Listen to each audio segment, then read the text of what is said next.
Hi అండి. నేను మీకు ఈరోజు మంచి కషాయం చేసి చూపిస్తానండి. ఇది చాలా హెల్దీ అండి. చూడండి, దీనికోసం ముందు ఒక పావు లీటర్ నీళ్లు బాయిల్ చేయాలండి. ఇప్పుడు కషాయానికి కావాల్సిన వస్తువులండి. వాము మనకి ఇండైజెషన్ తగ్గిస్తుందండి. గ్యాస్, ఎసిడిటీ లాంటివి కూడా తగ్గిస్తుందండి.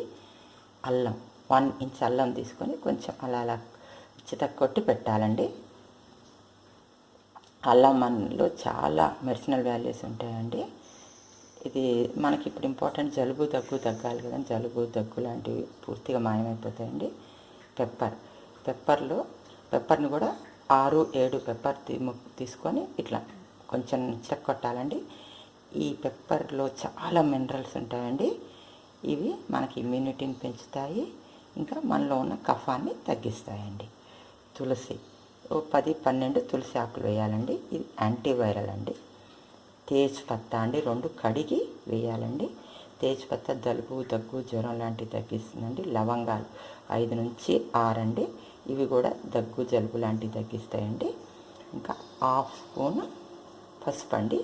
పసుపు యాంటీబయాటిక్ మీకు అందరికీ తెలిసిందే కదండి.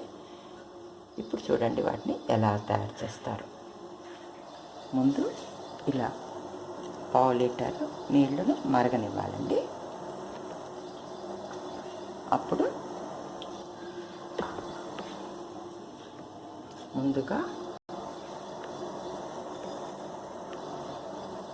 వాము వేసేయండి. తర్వాత మిరియాల పొడి ఎలాగైనా వేసుకోవచ్చండి. అల్లం, తేజ్పత్తా,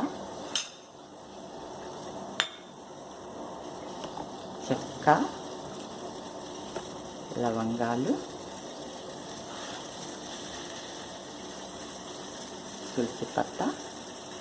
తులసి ఆకుల్ని కూడా వేసేయాలండి. తర్వాత 1/2 స్పూన్ పసుపు వేయాలండి. వేసి దాన్ని ఒకసారి ఇలా కలిపి అది మరుగుతున్న టైంలో మీరు దాన్ని సిమ్లో పెట్టాలండి. తక్కువ ఫ్లేమ్లో 8-9 మినిట్స్ మీరు దాన్ని బాయిల్ చేయాలండి. అది తగ్గే వరకు మీరు బాయిల్ చేయాలండి.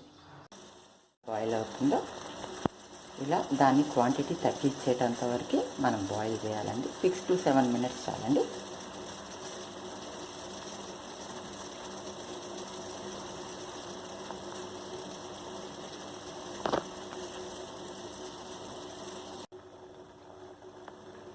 చూడండి ఎలా మరిగిపోయి తక్కువయ్యాయో. ఇప్పుడు దీన్ని మీరు వడపోసుకోవటమేనండి. ఇప్పుడు స్టవ్ ఆర్పేయాలి.